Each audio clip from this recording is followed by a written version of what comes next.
Karena kita harus mengakui sebagai bangsa kita nggak boleh munafik bahwa memang kita sedang membangun bangsa ini. Untuk segala kebobrokan tuh harus kita perbaiki.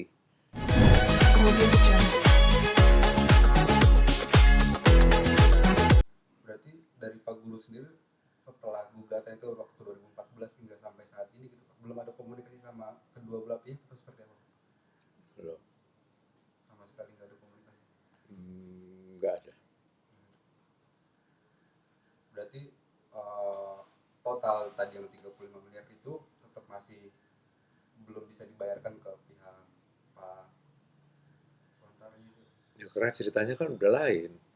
Kalau di hati saya, di pikiran saya hanya merasa saya adalah orang yang telah berutang pada Oh, Suantara 35M. Dan untuk itu, apa namanya, saya bersedia tetap untuk mengembalikannya. Buat saya, orang utang ya utang, harus bayar gitu. Dan Suantara waktu itu mengenakan bunga 4,5% per bulan.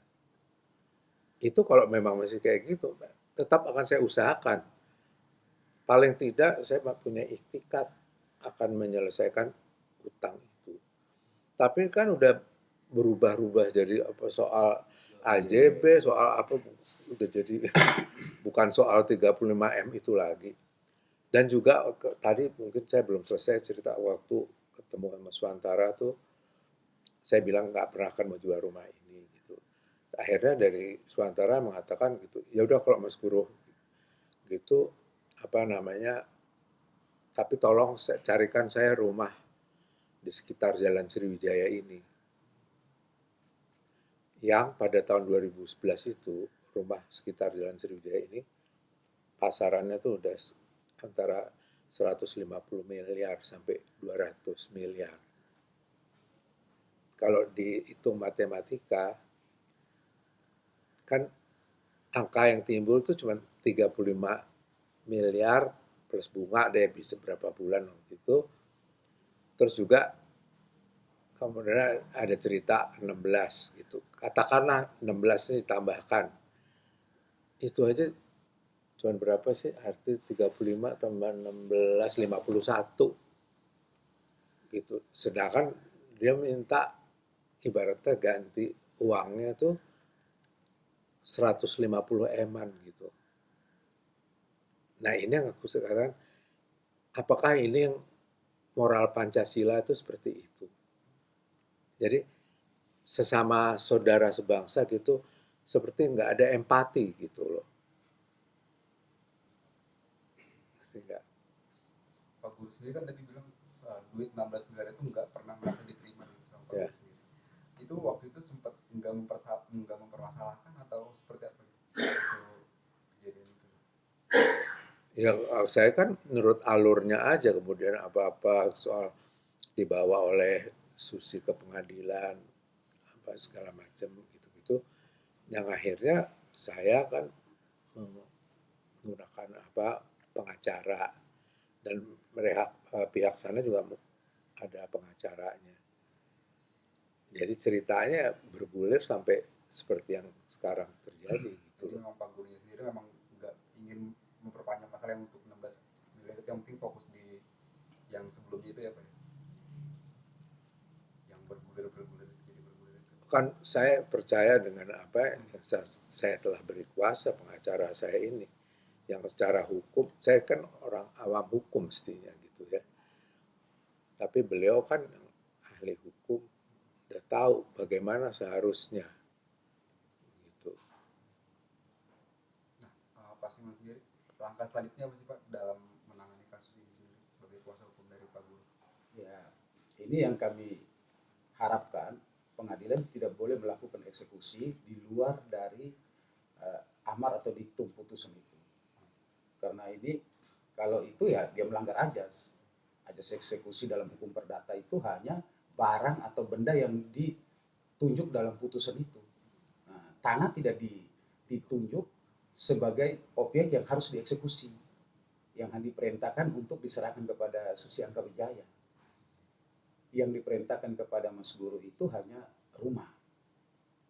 Jadi ya kita mengharapkan ya pengadilan kalau mau eksekusi ya silakan eksekusi, tapi hanya rumah, tanahnya enggak karena tidak diperintahkan.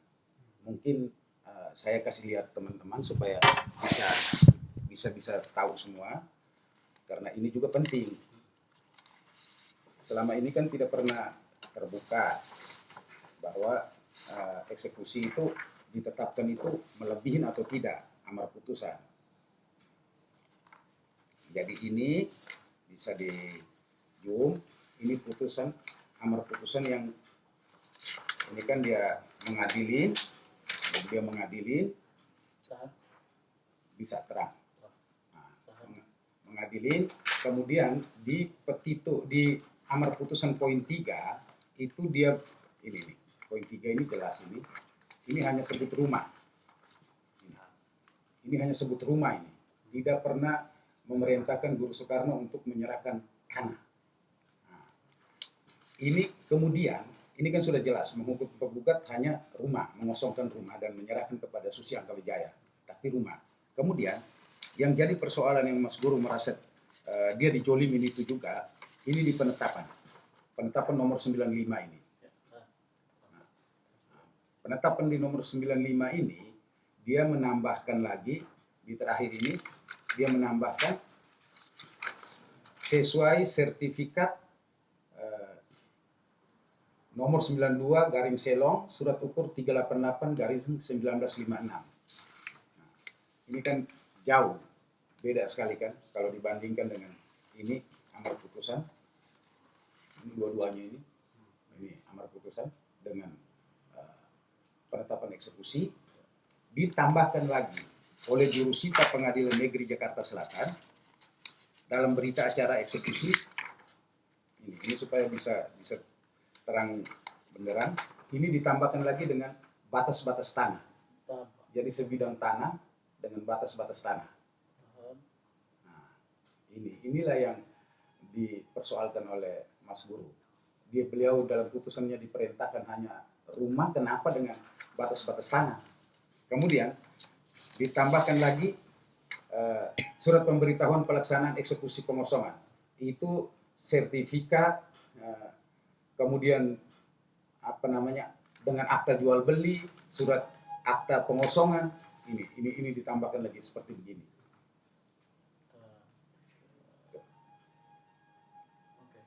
Nah, inilah yang menjadi problem yang Mas Guru merasa dijolimin.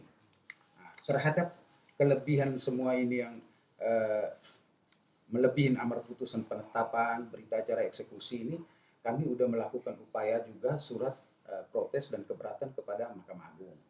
Dan Mahkamah Agung juga sudah mendisposisikan surat kami itu kepada Ketua Pengadilan Tinggi DKI sebagai force board untuk pengadilan di bawahnya.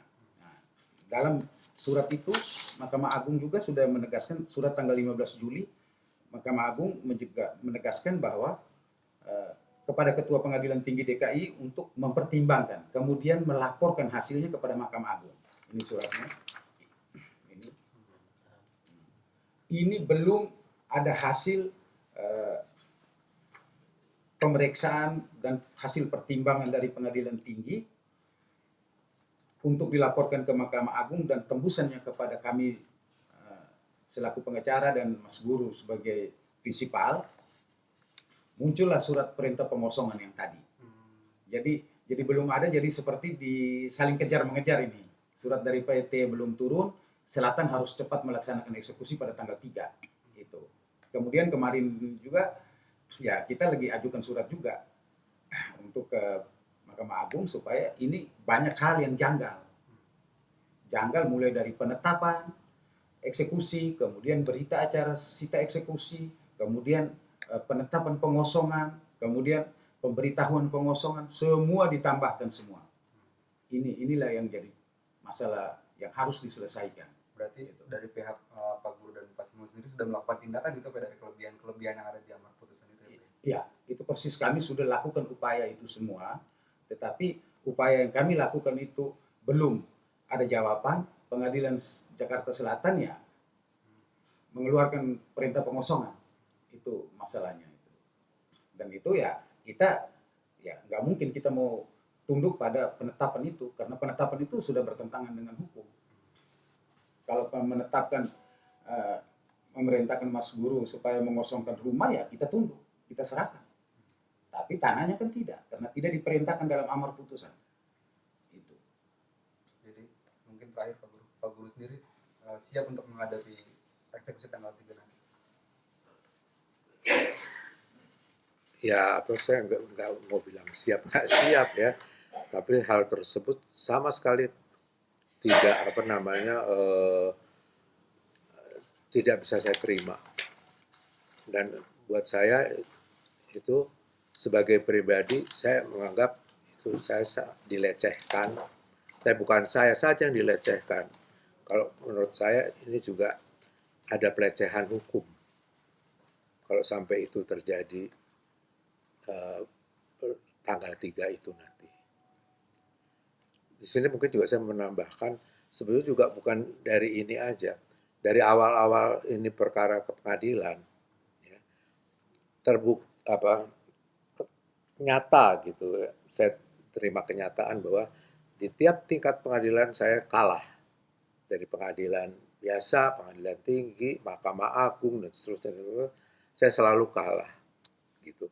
Sedangkan pada waktu itu pun sebagai seorang yang awan hukum, saya tanya sama teman-teman saya yang ahli hukum, pendapatnya begini, begini. Semua dari mereka mengatakan di sini ada kejanggalan, gitu. Ada yang nggak normal deh, gitu. Di situ juga saya juga pasti, oh di sini saya merasa bahwa patut diduga, gitu. Bahwa di sini ada apa dengan cinta gitu kan. Di situlah adanya ya mungkin bisa dikatakan mafia peradilan, mafia tanah mungkin, atau mafia-mafia lain. Karena kita harus mengakui sebagai bangsa kita nggak boleh munafik bahwa memang kita sedang membangun bangsa ini. Untuk segala kebobrokan tuh harus kita perbaiki. Dan soal mafia-mafia ini kan di segala bidang terdapat kebobrokan, urusan korupsi, ini lagi apa pungli, sampai adanya Menko Polhukam segala macam itu kan itu untuk memperbaiki negara. Nah disinilah saya ingin bicara sama saudara-saudara para pemirsa sebangsa dan setanah air agar kita sama-sama harus memerangi, memberantas segala tindak kejahatan yang sangat merugikan bangsa dan negara kita ini.